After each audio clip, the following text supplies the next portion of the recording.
4차신 줄 알고 다 같이 합독하십니다. 시작. 그러므로 나의 사랑하고 사모하는 형제들, 나의 기쁨이요 면류가 아닌 사랑하는 자들아, 이와 같이 주 안에 서라. 내가 유오디아를 권하고 순두개를 권하노니 주 안에서 같은 마음을 품으라.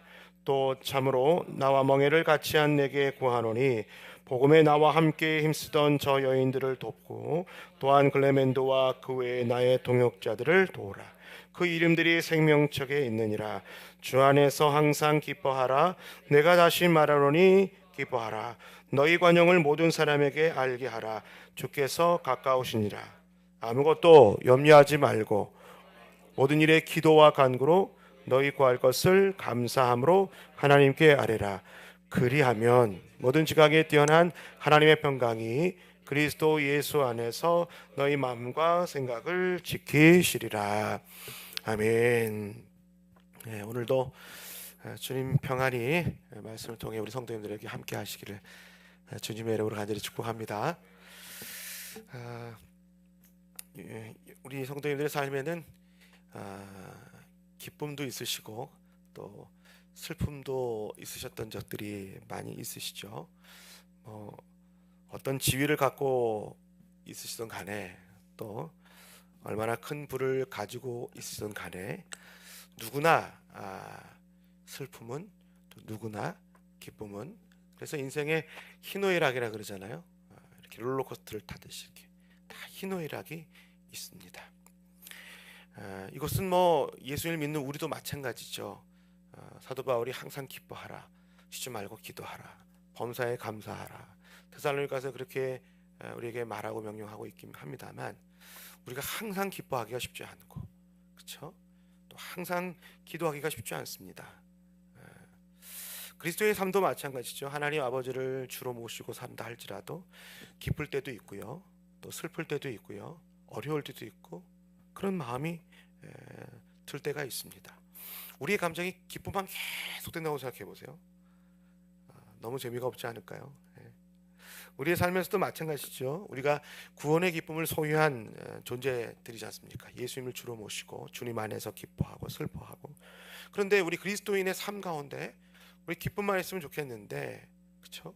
그런데 우리의 삶에 동일하게 슬픔과 같은 그런 감정들과 우리 인생의 그런 희노애락이 찾아오는가라고 하는 질문에 대해서는 우리가 현재 살고 있는 세계와 앞으로 다시 오실 주님과 함께 만나 그 나라에 살게 될 그 세계가 너무 다른 세계이기 때문이 아닐까, 그런 생각을 좀 해보게 됐습니다. 여기 계신 분들, 또 방송을 통해 말씀을 듣고 계신 모든 분들이 예수님 안에서 오늘의 할 삶을 살아도 천국의 삶을 사는 백성들 다 맞으시죠?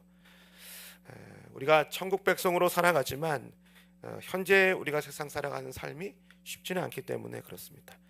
하나님 나라 가게 되면 슬픔도 없게 될 것이고 또 아픔도 없게 되겠지만, 이미 이루어진 이 땅 가운데 우리가 하나님 나라 백성으로 살아갔지만, 바울이 그래서 이 땅 살아갈 때 사절에 뭐라고 하냐면 always, 항상 뭐 하라고 얘기합니까? 기뻐하라. 내가 다시 말하는데 또 강조하는 게 있어요. 기뻐하라, 이렇게 얘기합니다. 여러분, 기쁘다, 행복하다, 이 표현의 상태는 사실 형용사예요. 형용사. 기쁘다, 이거죠. 기뻐해, 이게 기뻐됩니까? 이게 부부싸움을 했는데 화해를 해야 되잖아요. 그래야지만 행복하잖아요. 그런데 부부싸움을 했는데 기뻐해, 이 기뻐가 됩니까? 기뻐야지만 기뻐가 되죠. 그러니까 기쁨과 슬픔은 명령한다고 되는 것이 아닙니다. 기쁨이 일어나야지만 기뻐할 수 있는 것이지 않습니까? 그러면 바울은 왜 이 형용사인 기뻐함과 슬픔에 교차하는 이런 감정들을 기뻐하라 라고 명령하고 있느냐라고 하는 거예요. 슬퍼하지 마세요, 아파하지 마세요. 누가 안 슬프고 싶냐고요. 여기서 안 아프고 싶은 분 계세요? 아무도 없을걸요. 아프지 않고 싶은 사람 없고 기뻐하지 않고 싶은 사람 아무도 없을 것입니다. 쉽지가 않아요. 그리스도인들은 사실 기뻐해야 될 이유는 분명하죠. 우리는 압니다. 그것에 대해서 아멘해요. 우리는 예수님을 통해서 구원의 기쁨을 소유한 사람입니다. 그러면 다 크게 아멘 한다면 아멘 한다면 그러시죠. 그런데 실제로 내 삶에 형용사와 같은 그런 슬픔과 기쁨이 찾아오면 그것을 기뻐하기가 천국을 가진 소유한 존재라도 할지라도 쉽지가 않다라는 것을 우리는 다 알고 계십니다. 그럼 왜 이 슬픔이나 아픔이 우리의 삶에 찾아오냐라고 하는 말이에요. 여러분, 바울이 오늘 쓴 이 에베소서는 옥중서신이라고 하잖아요. 감옥에 갇혀 있습니다. 당시 바울이 감옥에 갇혀 있던 감옥은 정말 힘든 곳이었어요. 어느 자료를 보니까 이렇게 로마에서 감옥에 가면요, 이렇게 벽면을 앞으로 이렇게 손을 내밀고 다리를 쭉 뻗고요, 이렇게 양쪽 팔이 이렇게 묶인 상태로 벽을 보고 있대요. 그러니까 앉아서 벽을 보고 있으니까 눕지도 못하고 일어나지도 못하고 힘든 상태 가운데 얼마나 또 춥고 힘들었겠어요. 그런 가운데 바울이요, 놀랍게도 형용사인 기쁨에 대해서 명령을 하면서 편지를 써가지고 기뻐하라고 전달하고 있는 장면을 보면요, 이거 우리가 상상할 수 없는 기쁨인데, 만약에 우리가 이 기쁨을 소유할 수 있다고 한다면 여러분, 우리 기뻐할 수 있을 것인데, 제가 오늘 그 비밀을 알려드려 보겠습니다. 첫 번째 뭐냐면, 진짜 기쁨을 추구해야 된다라는 것입니다.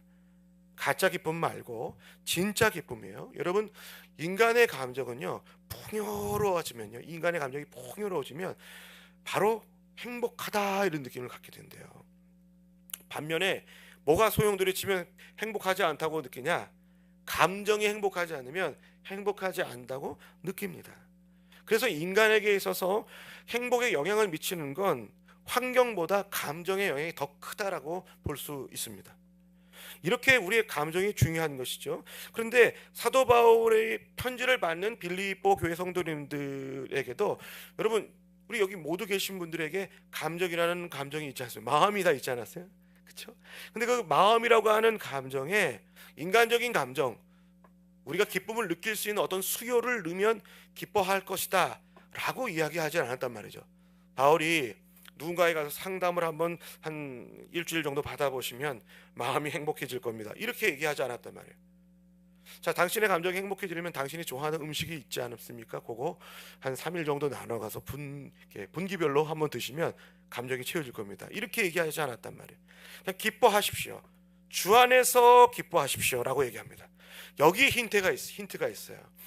여러분, 주 안에서 주시는 기쁨이야말로 진짜 기쁨이라는 것입니다. 예수님께서 주시는 진짜 기쁨은 뭐냐? 십자가의 죽음과 부활을 통해서 우리에게 주신 최고의 기쁨이 무엇인가? 바로 하나님의 나라가 천국의 보화처럼 내게 감춰진, 밭에 감춰진 보화처럼 그거 발견한 사람은 진짜 감정 안에서 주님이 주시는 기쁨이 넘쳐 흐르게 되더라는 사실입니다. 오늘 누가 그랬냐? 사도 바울이 그랬다라는 거예요. 사도 바울이 빌립보 교인들을 향해서 당신들이 살아가고 있는 이 세상과 하나님 나라 임하의 세상이 너무 다른 세상이지만 지금 당신이 살아가고 있는 추구하는 기쁨의 감정은, 이 현실은 가짜일 수 있습니다.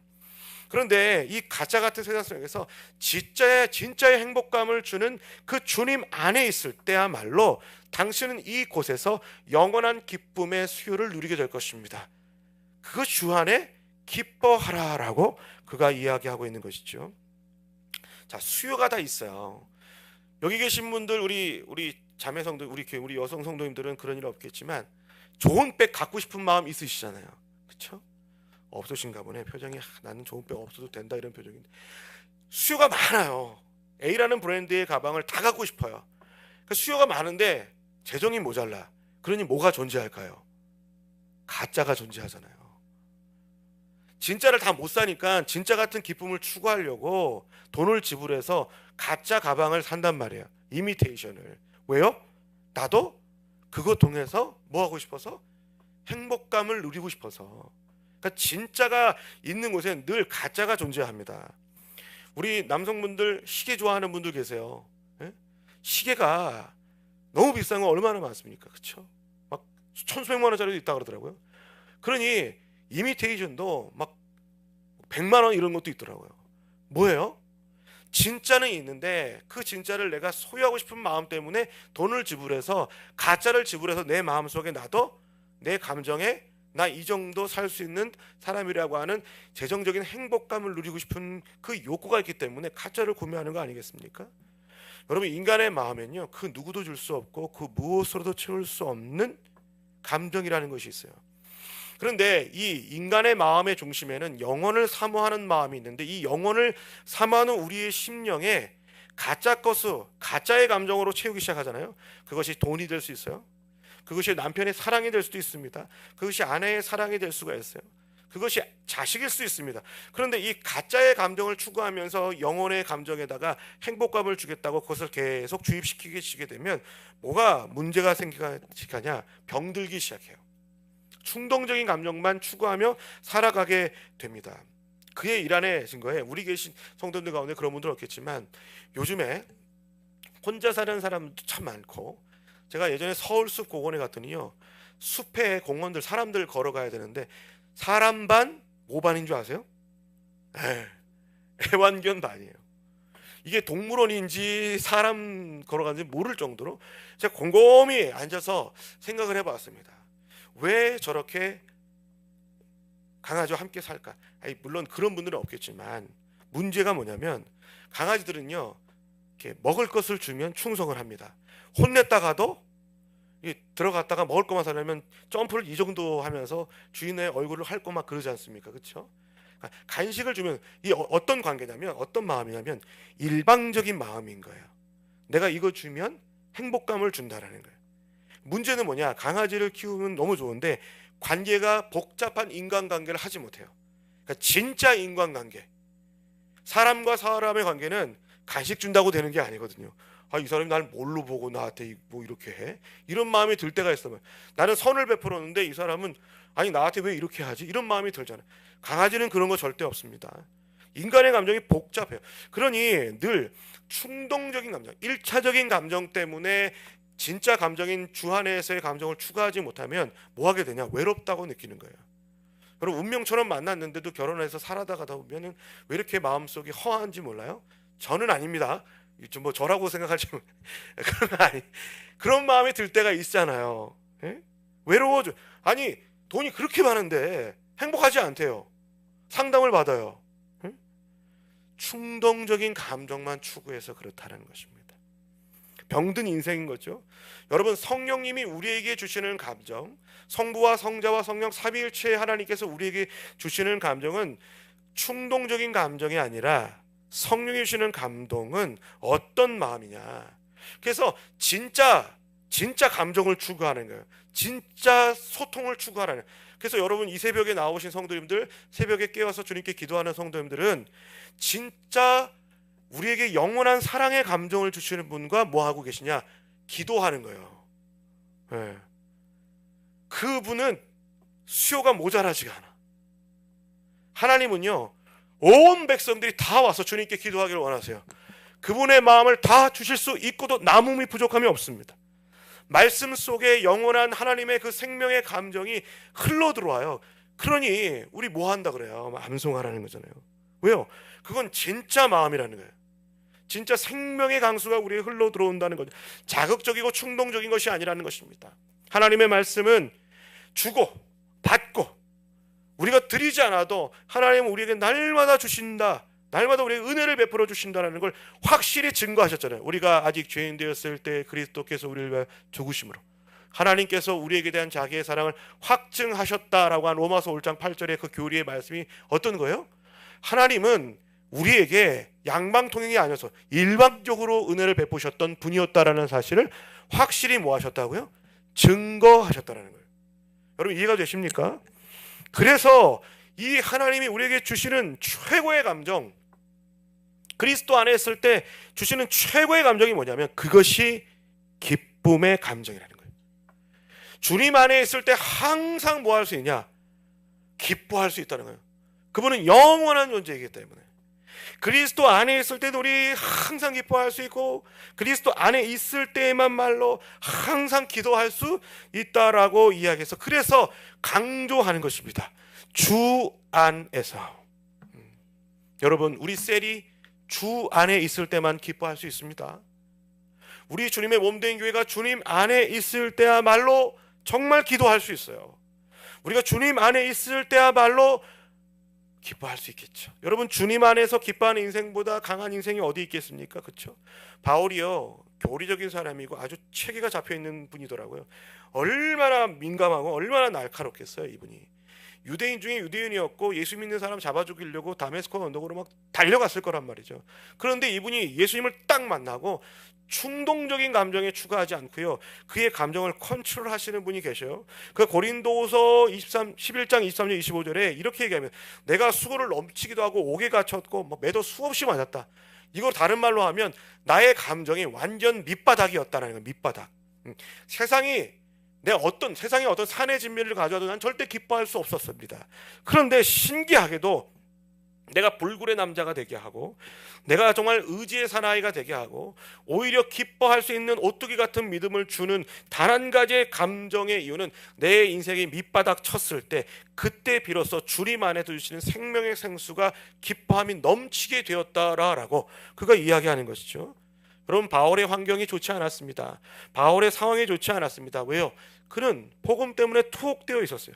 괴로움을 더하게 하려고 사람들이 막, 괜찮습니다, 저가 감옥에 있는데, 나의 이 괴로움을 더하게 하려고 바울 사도가 어떻게 저렇게 감옥에 가냐, 예수 믿는 그 사도가 어쩌면 저렇게 하나님이 보호해 주시지 않아, 이렇게 이슈가 되면서까지도 내가 예수님이 전해질 수 있다면 그래도 나는 기뻐해요, 너무 감사해요 라고 그가 편지하는 것 아니었겠어요? 이상하지 않습니까? 바울의 절대 기쁨은 딱 한 가지의 주도권이 누구에게 있느냐가 딱 정해져 있었어요. 바울의 기쁨의 주도권은요, 그의 중심에는요, 바울이 없었습니다. 그의 중심에는 예수님이 계셨다라는 거예요. 주님이 함께 죽고 주님이 함께 사셨다라는 게 팩트, 사실이었다는 거예요. 그것이 사실이 아니었으면 기뻐할 수 없었습니다. 그런데 그것이 사실이어서 주님이 주도권을 가지고 계시니까, 주님이 그의 인생에 핸들링을 하시고 이끌어 가시니까 그의 삶에 기쁨이 넘치는 거예요. 여러분, 만약에 여러분이 A라는 사업을 하게 됐어요. 그런데 A라는 사람이 번창하기를 원해요. 그런데 번창하지 않아. 되는 대로 안 돼. 마음먹은 대로 안 돼. 그러니 슬퍼하는 거잖아요. 그런데 그 기업을 주님께 맡기고 주도권을 주님께 드렸더니 그 주도권은 나에게 있는 것 아니라 상황과 환경이 어떠해도 주님이 주도권을 가지고 계시니까 뭐 할 수 있게 되더라는 거예요. 바울처럼 기뻐할 수 있게 되더라는 것입니다. 만족할 수 있게 되더라는 것입니다. 항상 주실 만큼 주셨고 가져가실 만큼 가져가셨던 그 하나님에 대해서 주도권이 계시니까 감사하게 되더라는 사실이죠. 자, 이건 무슨 말이에요? 우리가 기뻐할 수 있는 이유는 주님 안에서 기뻐한다라는 것도 분명히 아멘이지만 이거예요. 하나님, 내 인생의 주인이 내가 아니어도 괜찮습니다, 그 말이에요. 여러분, 이해가 되십니까? 내가 주님과 함께 살 때 내 인생의 주인이 제가 아니어도 괜찮습니다 라고 주님께 나의 인생의 주도권을 내어드리는 사람이야말로 진짜 기쁨을 얻을 수 있다라고 바울은 이야기합니다. 우리의 삶의 기쁨이 무너지는 이유가 뭐예요? 그는 흥하고 나는 쇠여야 되겠다고 한 세례 요한의 고백이 우리의 삶에 사라져 버렸기 때문이잖아요.